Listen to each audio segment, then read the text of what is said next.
Welcome to my Dyslexic Life with Vanessa Victor. Today I want to talk about something that happened which really highlighted the difference in our dyslexic thinking style.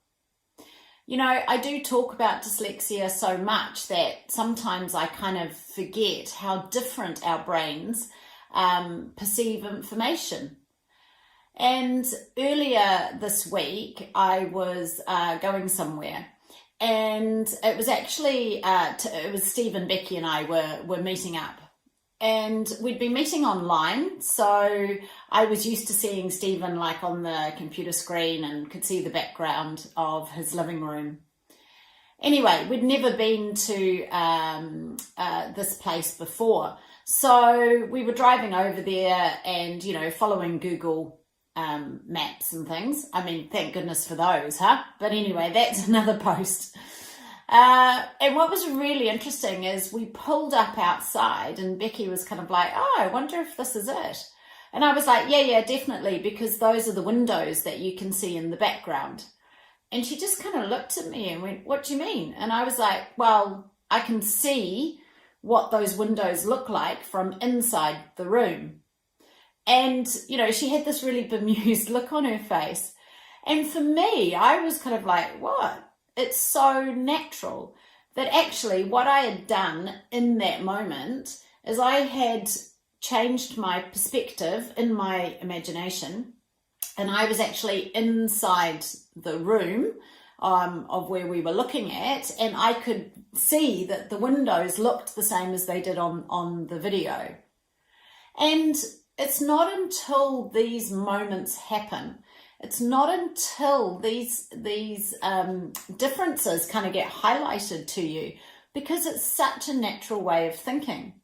Our natural way of thinking is visualizing, is, you know, like you're playing a movie, or like you're looking at a photo, or like you're in the photo in our mind.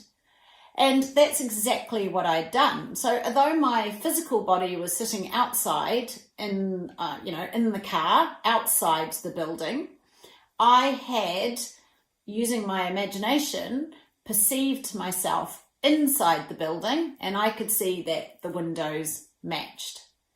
Now, it is something that it takes a little while to get your head around, you know, but actually everybody has the ability to think in pictures.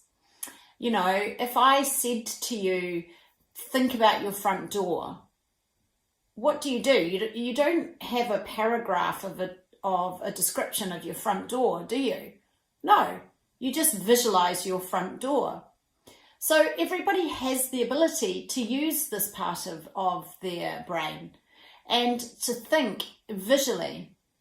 It's just when you're dyslexic, this is your preferred thinking style. And what that means is predominantly we try and work things out and think visually. For me, it was really amazing. It was amazing that it was such a natural thing for me to do. It was so natural for me to imagine myself inside the room and realize that the two windows matched, so we must be in the right place. And, you know, this is one of the talents. This is why there are so many dyslexic engineers and architects and designers and the people who create new things. But it was interesting that another thinking style, you know, they just didn't do that naturally. So I'd really like you this week to kind of notice if this happens to you. Notice if you are seeing things in your mind or your imagination. And in terms of directions, it can really be helpful. You can always kind of tell when someone's a picture thinker or dyslexic if they start telling you where to go by describing landmarks rather than telling you the street names.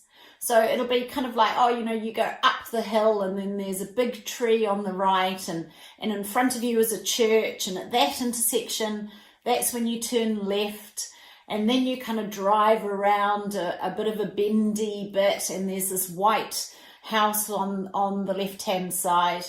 because what they're actually doing while they're talking to you is imagining or visualizing driving that. Or you can even do it when you're walking as well. So for me, it was just, it's so natural for me to see things all the time. And it was just really interesting that it was a little experience that really brought it home, our ability to view things in our mind, but also our ability to view them from a different perspective. And that is one of the amazing talents of dyslexia. So I hope you've enjoyed this week's My Dyslexic Life. Please feel free to share these videos with anybody that you think might find them helpful, or just with people that you'd like to share more experiences and what it's like to be an adult dyslexic. I hope you have a great week, and I'll speak to you again soon. Bye.